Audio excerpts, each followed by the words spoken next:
Nationwide, people are experiencing food insecurity at alarmingly high rates. How is the county of San Diego dealing with the rise in hunger? KPBS reporter Sharon Heilbrunn has this story.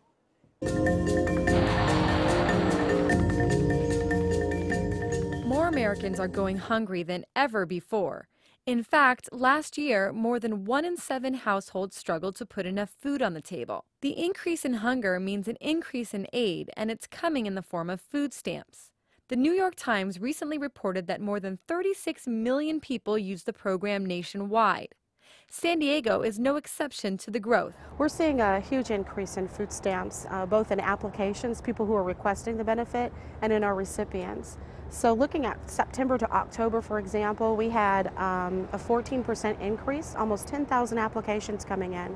The increase in applications is actually a promising sign that more people are taking advantage of the program in San Diego, something that hasn't always been the case. Although there is no real way of determining how many people are eligible for food stamps, the San Diego Food Bank reports that more than 480,000 people in San Diego County face the threat of hunger. Only about 160,000 actually receive food stamps. So why the disparity in the numbers? It starts with the very cumbersome and complicated application process. Just the fact that to apply, there's a 5-page application and another 10 pages of a statement of work and another 2 pages of, so there's all these forms that are required instead of clumping them into one, for instance, and getting it all over with. The U.S. Department of Agriculture recently expressed concern that many states aren't adequately administering food stamps and used the word problematic to describe the way many programs are run.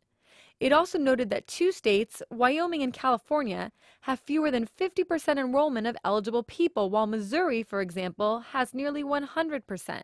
Well, what I think about is some procedures that the state of California does that few other states do, and two good examples of that would be finger imaging, where people need to get fingerprinted when they are applying or maintaining their eligibility for food stamps, and the other would be reporting quarterly after they've been enrolled in the program, creating just more paperwork and stuff for the county workers to manage. But I think we have some extra stuff that's in place that's just administratively burdensome. It's discouraging people from applying for the program. It's cost ineffective. With more people applying for food stamps, these administrative burdens may choke up an already congested system. We do anticipate that we'll be able to add staff, deploy more staff to the program in the next couple of months. In the meantime, we're working smarter with our community. We're changing the way we process things internally, trying to make better use of the resources that we do have. It is a struggle. There are wait times.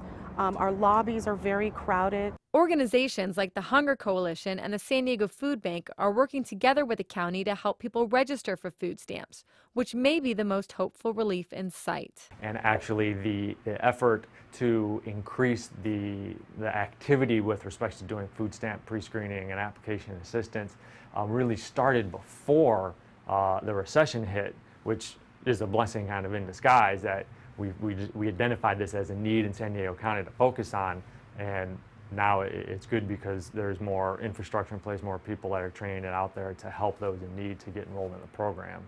More places are starting to accept food stamps, like some farmers markets in San Diego and even some Costco's, including the one in El Centro.